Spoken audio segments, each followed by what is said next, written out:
question later, right? Oh yeah, I guess we could do that. You know. Yeah. Yeah.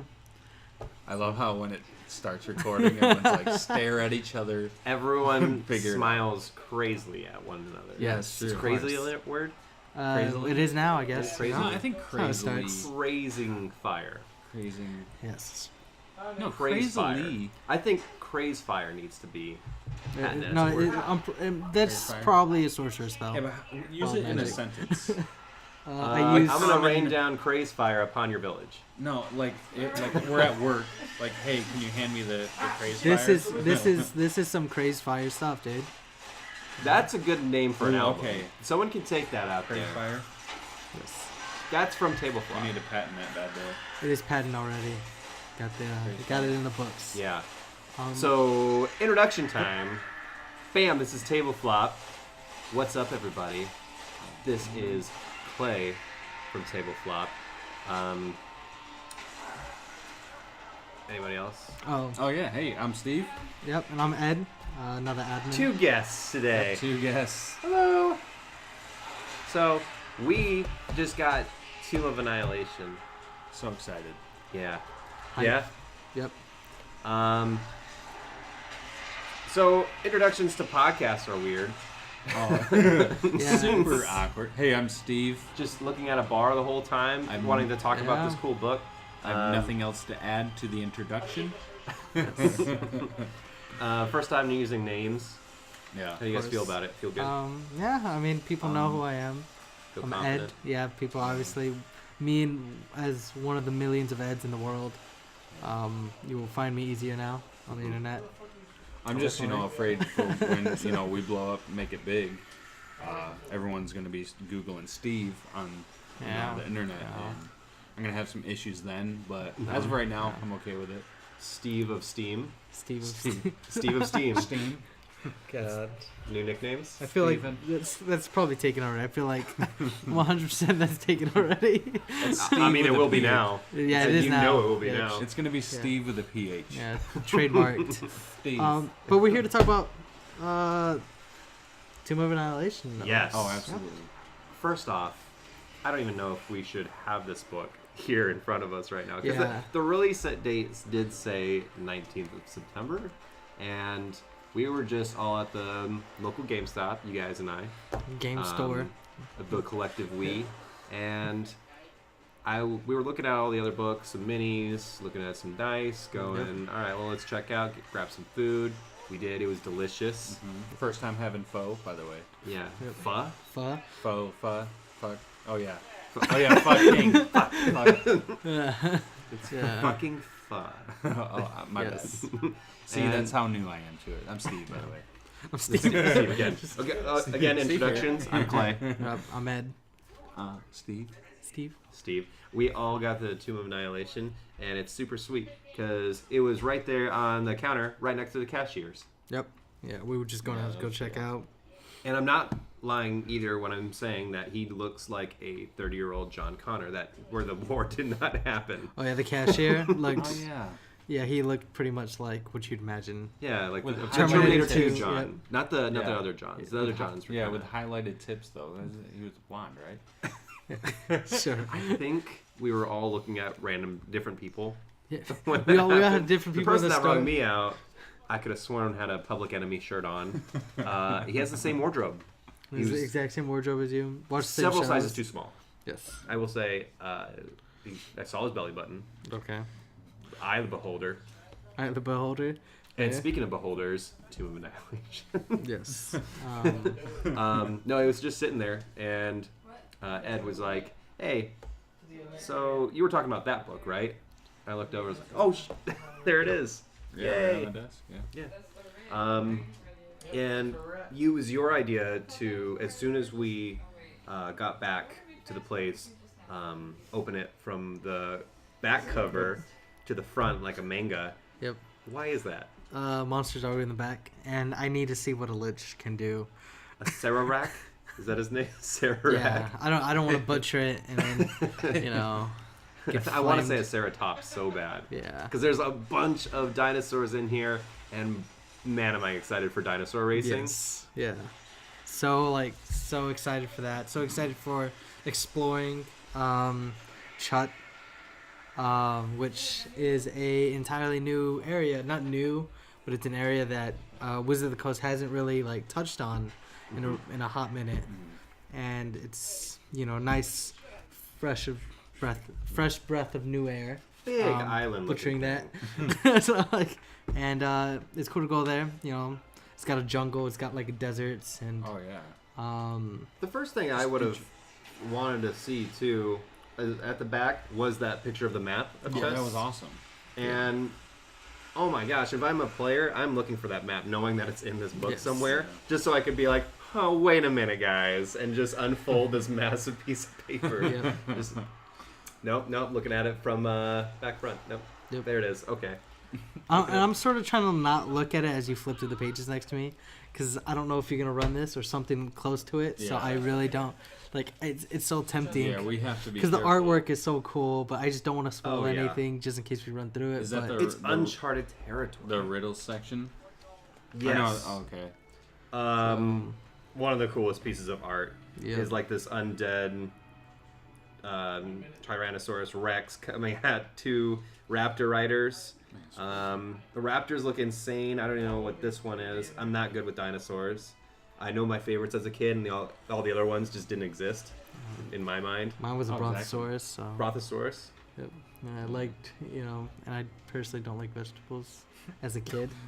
So. And as soon as you said that, I would definitely open up my own Tavern of Wenches and name it Brothelsaurus. Now that I think about it. That's the fresh new place. A hard chaotic neutral. A rated R chaotic neutral. I think Olabeg would visit that place. That Yeah, is just that for- is a place. Just for fun. Funzors. My paladin wouldn't, but I think Yeah, there'd be temptation there. He might break an oath. Oh yeah. I'll break an oath or two or three. Yeah, we might have to change his name from Oath Keeper to Oath Breaker after we visit I'm keeping my name for my dwarf, Brontosaurus. Orc Smasher, Orc Smasher. because it's implied both ways. I mean, he saves his people through the power of his hammer and his weapon hammer. Yes. Yes. So See what you did there. go ahead. No, I'm waiting for you. I have so many things to cover. What's your number one most exciting thing now that you have it? What are you excited about in Tomb of Annihilation as a whole? I've already looked over it, and I think I saw a lot of the miniatures before the book even came out. I saw a bunch of concept art. I saw the dinosaur racing, and we're definitely going to cover that. Yes. We'll talk about that. But the thing I was looking forward to is a lot of the traps. And I love when environments come alive because you don't know how to fight that. Because a lot of people, especially newcomers, I always recommend going with like maybe a melee fighter, a ranger, something that doesn't require a lot of reading because reading's overrated. Personally, Yeah, who needs education? Yeah. All my characters have really low intelligence anyway, so I take the books and use them as weapons, Awesome. like Jason Bourne. All You're high in strength. charisma though. You know? Yeah. All you need is strength and constitution, and that's it. Everything else is second. All flex, no dex. Yep. No, I like all the miniatures where they have like the fires coming out of the floors. Okay. I didn't know about the pictures of the actual trickster gods. Mm-hmm. Again, towards the end of the book, super cool. I'm really interested in learning about the lore behind those characters. Yep. But they had a big juggernaut, which is basically a big steamroller. And it very felt like Indiana Jones to me. That was like a big part of my childhood. Yeah. And I would love to collect a lot of them. And for you haven't seen a lot of these story kind of books or expansions. Yeah, this is my first experience of like an addition to 5e, you know, and it's just exciting, you know, because it's all new to me, and I'm learning every step of the way, and it's just becoming more and more interesting every time. So what would you say is your number one aspect? Just because we haven't played it, obviously, but like just seeing it. What's your like? What are you excited about? You know, whether it's just Kobe using this stuff or Clay using this stuff for just his own our campaigns, or what do you like? what do you think about when you see this? And... Well, I'm excited for definitely, like new monsters, things that I haven't seen. As being a druid, I'm always excited to see new beasts because they're either friend or foe to me. Yeah. And when I actually get sight of them, I could use some of my spells and my wild shape to either befriend them or become a part of them. So, I mean, that's always exciting. But cool. Definitely new monsters. I mean, it's always like heart-wrenching when we come face to face to something we haven't seen before. Because it's like we don't know the skill level of this thing, Yep. After all the movies, TV shows, games that I've played, and when I was flipping through this book, you guys saw my honest reaction to some of the things, some of the pictures even. It's scaring me. And I was like, that hit me with something I've never seen before, and something I was like, oh shit, I wish I would have thought of that for my campaign, because that's so cool. Oh yeah. And if your character survives that, you're like, I get to say that I survived these, climbing over these gargantuan, there we go, skeletons with these platforms on their heads. That was insane. They're like big guile flat tops. And I got to go from A to B. About the temple, you were saying that the guy who is writing a lot of this this book and the platforms, you said something to me, and I was about the challenge rating for going from like level 6 of being scared from level 6 or level 9. What did you say about that? So Chris Perkins is one of the main influences on this book, and I watched an interview on him, and he said he wants players to feel. He wants them to obviously feel gratified when they hit level 6 or level 7 and stuff like that. But he wants the players also to feel more terrified that the characters are going to die at level 9 than they did when they first walked in to this campaign, into the Tomb of Annihilation. That's awesome because you put so much work into it. That puts so many goosebumps on my body. Oh my gosh. Because when I'm level 9, I'm not level 9 yet. Yeah. When I'm level 9, I would be devastated if my character died. This reminds me of It's Always Sunny in Philadelphia. He's like, remember D, when I peak, you'll feel it. Because we sort of have leveled pretty. I mean, I think it's felt fast, but we have been going pretty slow. I mean, how long have we been playing this campaign? A couple months now. Since we were born, actually. Yeah. So that's good 20s plus years of We were all born at different ages. I'm 21. I'm legal. Call me please. I'm single. But we've been playing this for a while. We're only level 5 and 6, most of us. And some people have been through a couple characters. Yeah, some people have gone through a couple characters, and we've those of us that have stuck with our original characters that haven't died yet. Yeah. And I can only imagine having my character at level 5 or I think I'm level 6 now, get killed. I think that would that would hit me emotionally. I would I would immediately just start breaking everything in the room. Yeah. Although I'd accept it, I'd be okay with it. I do know that because I have DM'd a little bit when it came to Horde of the Dragon Queen, so they do it. You level up a little bit faster. Mm-hmm. You have it's almost episodic, so it's like every session you get one level, which. It's cool as I like the way we do it, but you do level up a little faster. But it's still that's still level 8. That's 8 sessions. Even in those games in between leveling up, I feel like I accomplished so much. Yeah. By talking to certain people and then becoming like a member of the Harper. I think when the Harpers along that train or that cache. Surprised you remember that. Of course I do. I don't have a papier-mâché emblem of the Harpers anywhere in my room. No, I get weirdly proud of myself. Yeah. When on the weekends, from doing some of these things, or even surviving in general. Yeah. Because honestly, my character died in the very first conflict in our story. Yeah. Day 1, hour number 2. Yeah. Killed a character. I went down like a champ. Yeah. I went down swinging, I was lucky enough to get the first hit. Yeah. And that was about the only dice roll that was above a 10. Yep. For me. That, but it was to save my wife, my dragonborn wife.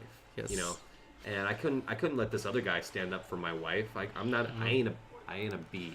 You know, you know what I'm saying? Yeah. I told this guy, and I don't remember what I said to him. It was like the Tenacious D, like perfect song you've ever sang. It was the perfect moment. Honestly, that was like, as a DM, when you have a character roleplay perfectly to like the situation you give them, and it's like, it literally feels like I'm Peter Jackson, and this is Lord of the Rings, and he was Gandalf, and the Balrog was there, and he said the perfect line for the scene, and it just made like pass the pipeweed. Pass the pipeweed, and I remember that. I couldn't give him enough tokens of inspiration for that moment. Honestly, so I killed him. Great moment, great feel for the character, great execution.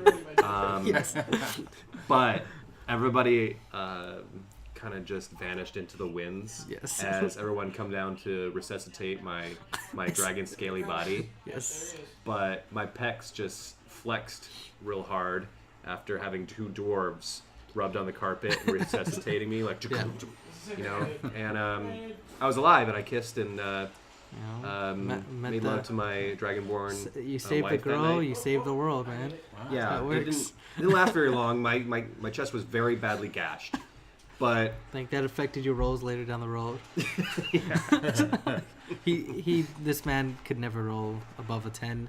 You know, I had no matter how hard he tried. It's a weird sort of. I'm really bad. I think I could beat Will Wheaton for dice rolls. Yes. He thinks he has that worst dice roller on a pedestal.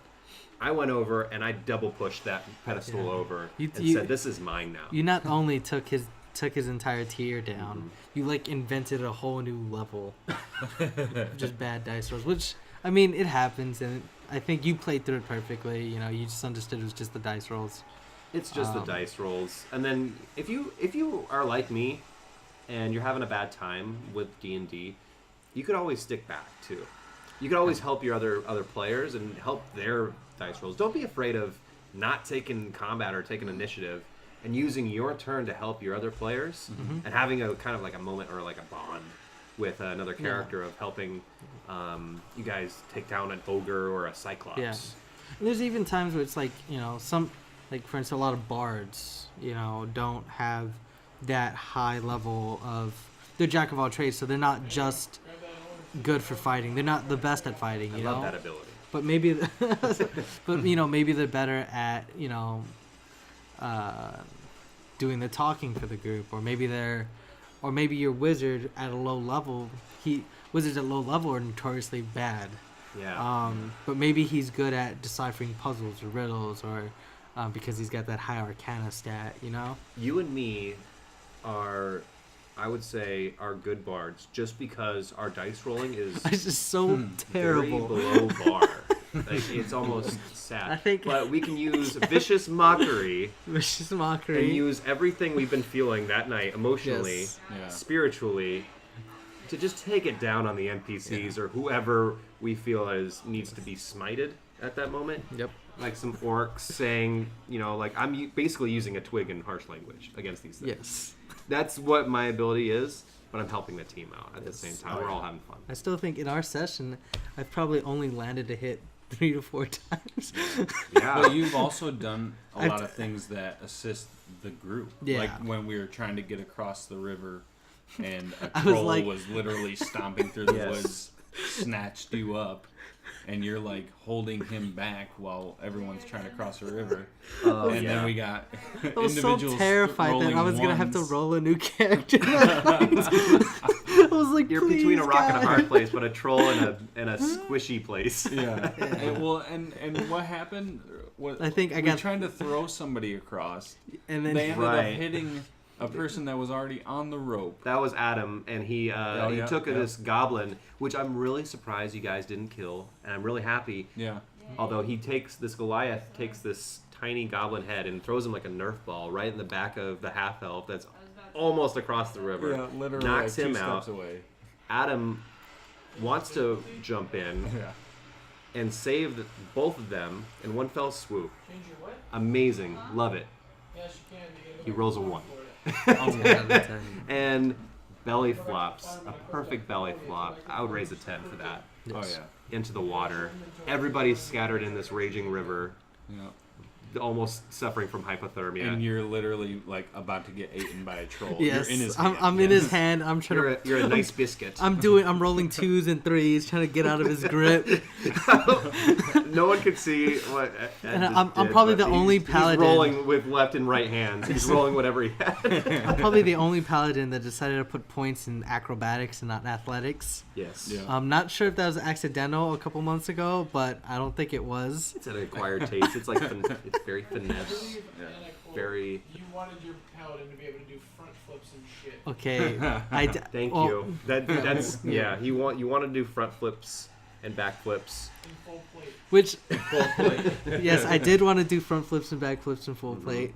I don't regret the decision because I think it's cool. Because imagine Legolas doing that with full Right. plate mail. Yeah, would that not look cool? I think it would. It would look very cool. but It's do I- very Blizzard. I think like any cinematic, you're like, this looks amazing. Wait, hold on. How did Thrall do like a cannonball, like a upwards cannonball around a Yes. giant Yeah. demon? I'm not going to question it because it looks great.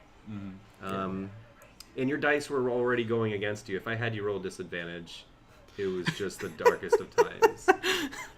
But it's all been building. Now you're rolling. Really Yeah, I'm decently. actually, I feel like recently I've been avoiding conflict with my paladin. Yeah. I've been like. I will argue that you've had some really great moments though. When you were alone, I had everybody gather around while you were catching up to the group instead of just throwing you back into the session. Yeah. Because everybody's schedule is kind of conflicting sometimes. So Yeah.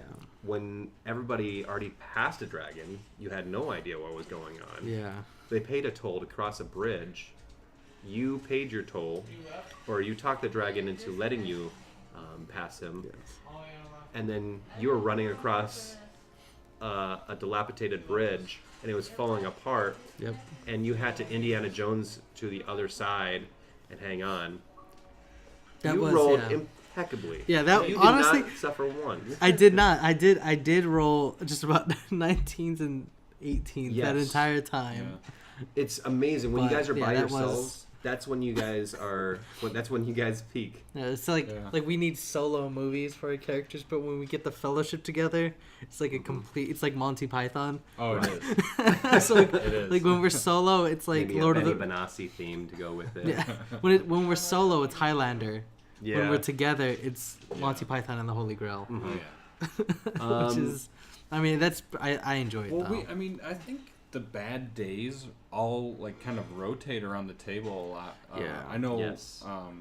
A few sessions ago, I had a really bad day. Yep. Like it was Yes. 1s and 2s, maybe a couple 3s here and there, but It's a magical roulette. oh You- yeah, you it think really is. you don't think it's coming. It's coming, Yeah. Yes. and you can potentially die. And I was on 2 death saving throws, and At I one got point. revived.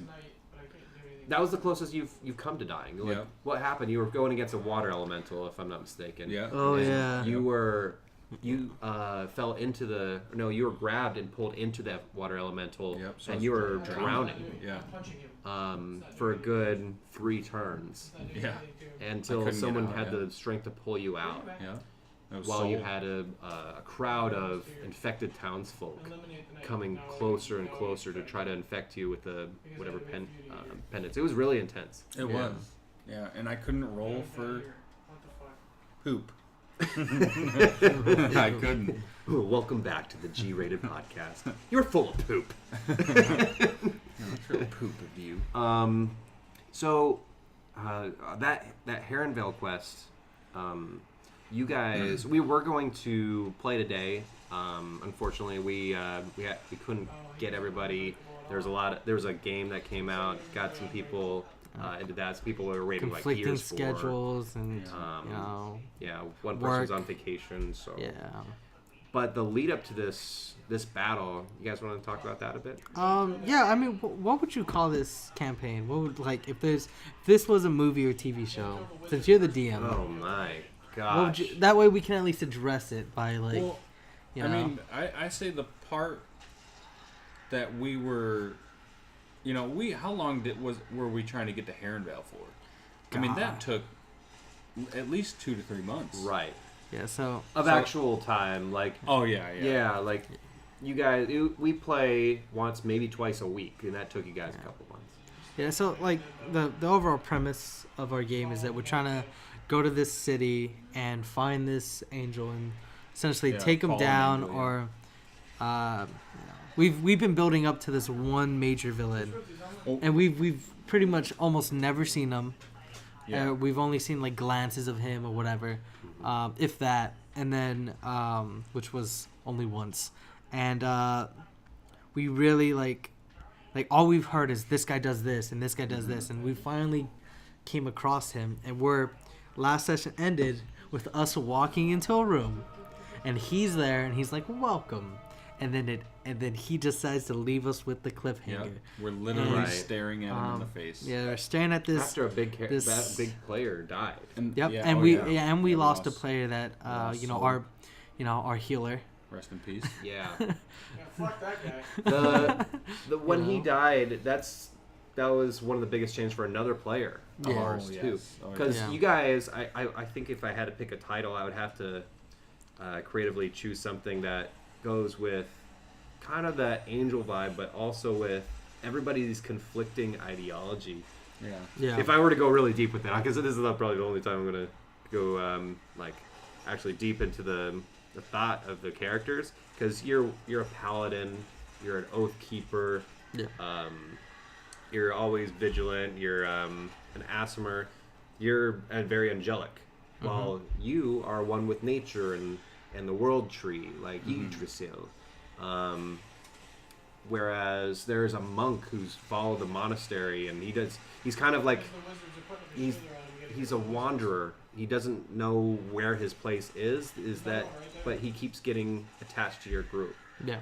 And when Saul died, he was a follower of Tyr, right in front of him, protecting him, where he shouldn't have been.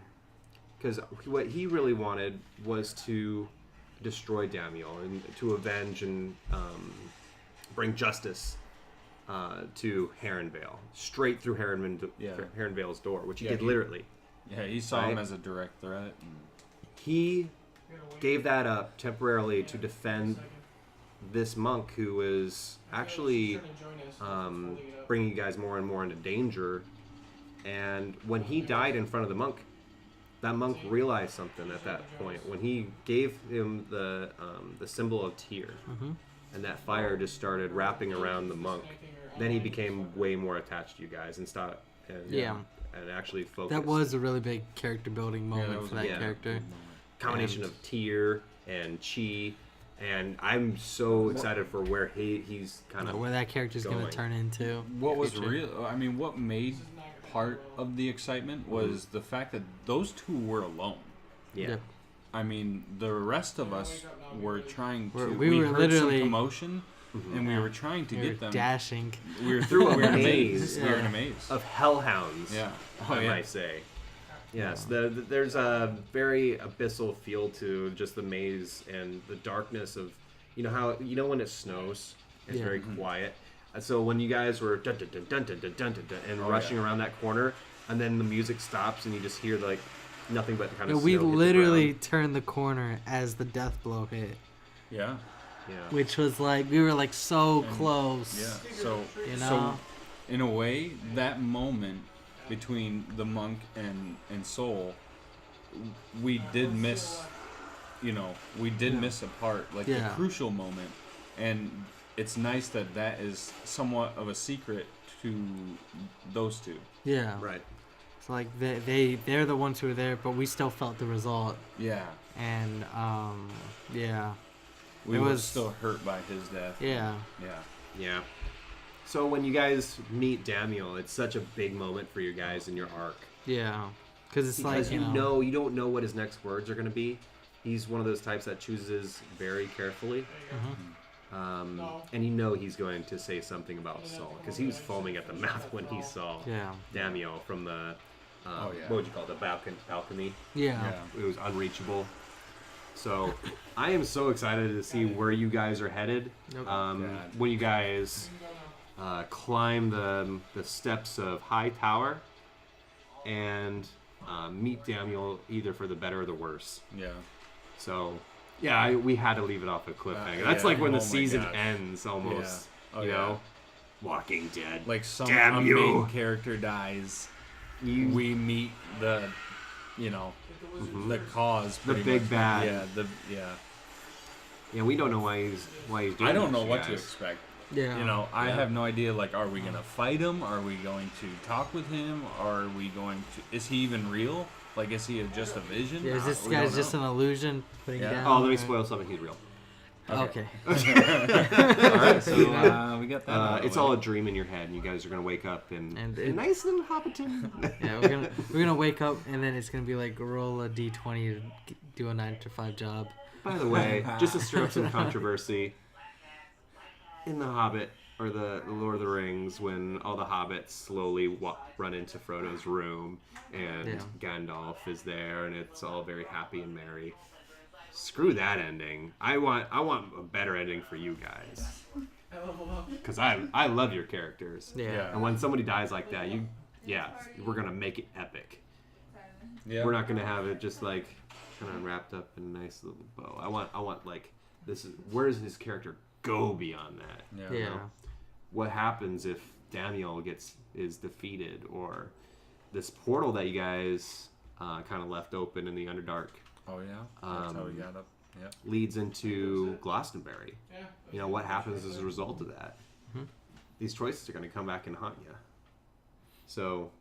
Oh, we're definitely leaving some sort of a trail. We just don't know. Right. How bad of the trail may be. Absolutely. Super excited to see where it's going. And I hope I get my wolf mount. I hope we say Morian. Morian. Count your last wolf. I don't know if we've talked about this before, but Morian, he was basically given up as a prisoner exchange, right? I'm not gonna say handpicked by us, but but no, he was he's a knight, so he was he volunteered, and this man, like, we didn't even realize how powerful this guy was. Oh yeah. Right. We thought he was just some random schmuck. Yeah, some random dude. And it turns, and he gives me his family sword, which What's is that Scale sword's Taker. name? It's a sword called Scale Taker. It's super cool. It's got a really cool extra ability. It's a he cool gave vibe all around. And it's got a cool name. It's forged in dragon's blood or whatever, which I thought was super cool. And perhaps a dragon's heart. Yes. Yep. Maybe. But he gave me his family heirloom, and he kissed his family goodbye, and then we escorted him to an orc camp because we're smart, and we give him to orcs because we're smart adventurers. Right. And the orcs throw him in a warg pit. So. I'm gonna feel really bad about this. Right. Why did we do that? What were we trying to get from the orcs again? We were trying to build trust with the orcs. Oh my god! It was kind of like a bargaining chip we'll find your Faral. We'll find that's what it was. Your chieftain. Here's this knight that seems pretty awesome and cool. Yeah. I got a sword, so you have fun at day camp. We'll be right back to pick you up.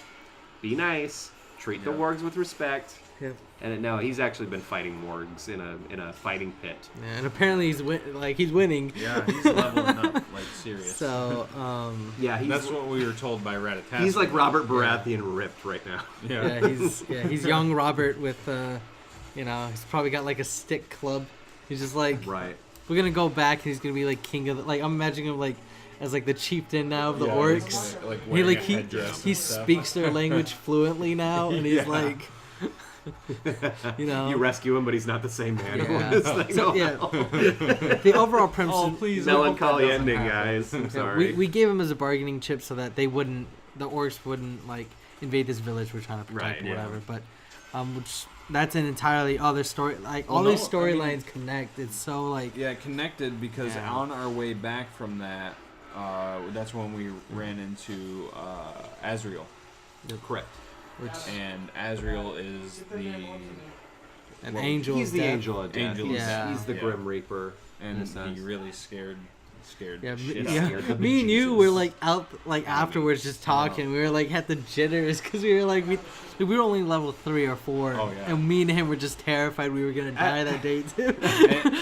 As a DM, don't be afraid to go super over the top sometimes, because it really stirs up a really great moment. It's like, I'm going to introduce the Grim Reaper, and we'll block everything out of existence for a second.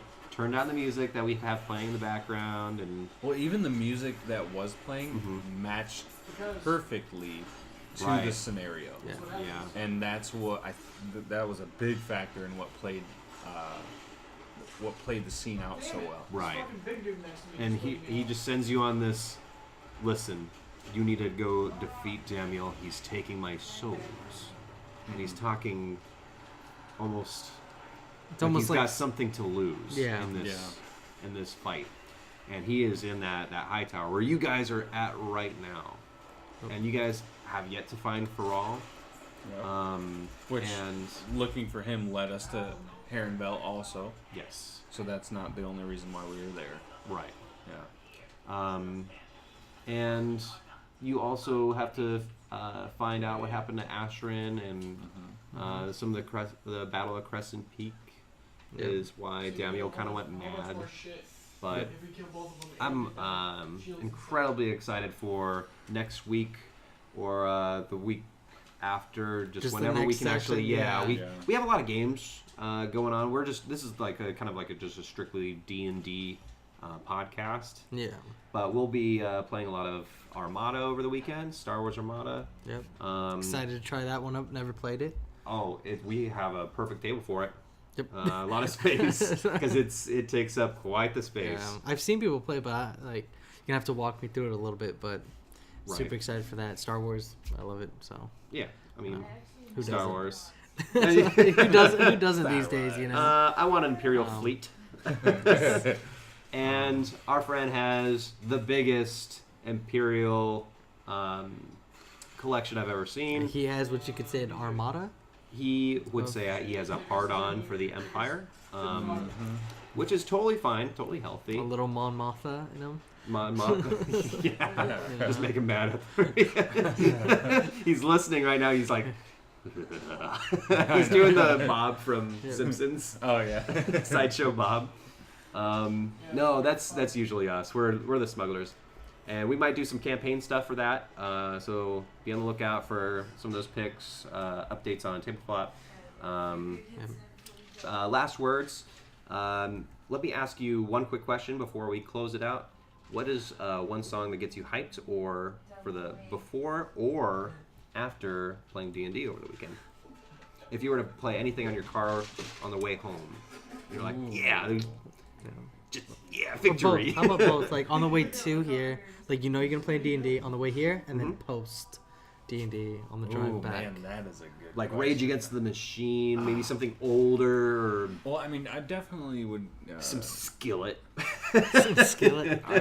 Skillet. I need a hero. Oh wait, I'm not even joking. No, that's my song though. That is my jam. I ain't gonna lie, dude. Oh man, that's a good question. Thank you. I mean, that would also depend on like what happens because like I could sing the whole. Because if I roll good and we like gangster Just the crap out of murdered it it, that night. then I'm doing like Cream, like Wu-Tang, Cash Rules, everything around me. That's a very good pick. You know what I mean? Like something that like while I'm driving home, like I'm the boss. This is what's up. Okay, his wrist is on the steering wheel. Oh yeah, that's a baller move. Yeah, look at that.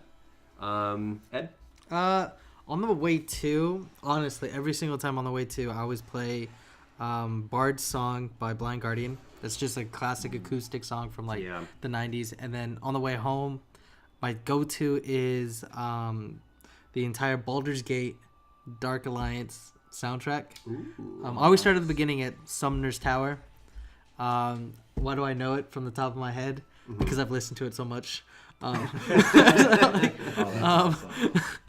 And then from there I go to I don't know, whatever I feel like. Normally like Glory Hammer, because it's just the name itself just tells you how like marvelous and amazing it is. This just some power metal for you guys. Some power slop. Yep. Yeah, and then you? I've been listening to a lot of lute covers. It could be a combination of different lute covers. I was listening to Through the Fire and Flames through a lute. God. Just because if you're rolling 20s all night as a bard, that's what makes me... Yeah. That's what you're doing? You break and then it just goes into like a 6-minute lute solo. Or Hello from Adele. On a I was lute? listening, yeah, I will admit I was listening to that in the bathroom when I was showering. Or some Michael Bolton to wrap it up. Oh yeah, there you go. Well, what about like prior to the session? Prior to the session? Yeah, like what's a good were you the DM? What about when you're building the world building? Because that's really his. That's a good question. Yeah, absolutely. Your world building. I can't listen music. to lyrics. I get way too distracted. Yeah. Oh yeah. I actually listen to some kind of like harmonic, some death harmonic, because if I'm in Heronvale, and this sounds really like into myself, but like whatever chapter we're doing in the book, say it's like a darker part of the campaign, I'll listen to some like kind of like some harp or some violin, some like kind of very Victorian stuff. Yeah. But if we're starting in like kind of some fields or some the echoes of a forest, I'll listen to a lot of classical music or some like Irish folk tunes. Oh, and again, what's our campaign theme song for you guys? What is your theme song? Because I'll play it before every session. You guys remember it? Oh, It's the Saints. Boondog thing. Yeah. It's Yeah, the there you intro. go. Oh yeah. That little Irish like I can't. I'm not even gonna try. Yeah, that one. Oh my gosh, that fits you guys so well. It does. It, I- It makes me yeah. happy that you guys all decided to come over and spend we all your agreed on it. Saturdays Yeah. with me in my apartment, and I thank you guys for that. You're welcome, buddy. Thank you. Love spending my Saturday nights here. Yeah. Well, thank you guys so much for joining us for a podcast. If you made it this far, thank you. And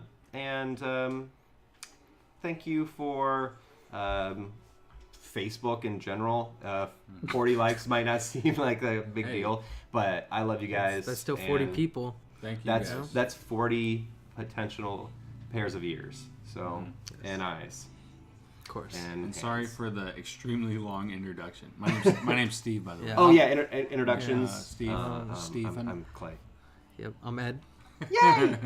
All right. Closing introductions.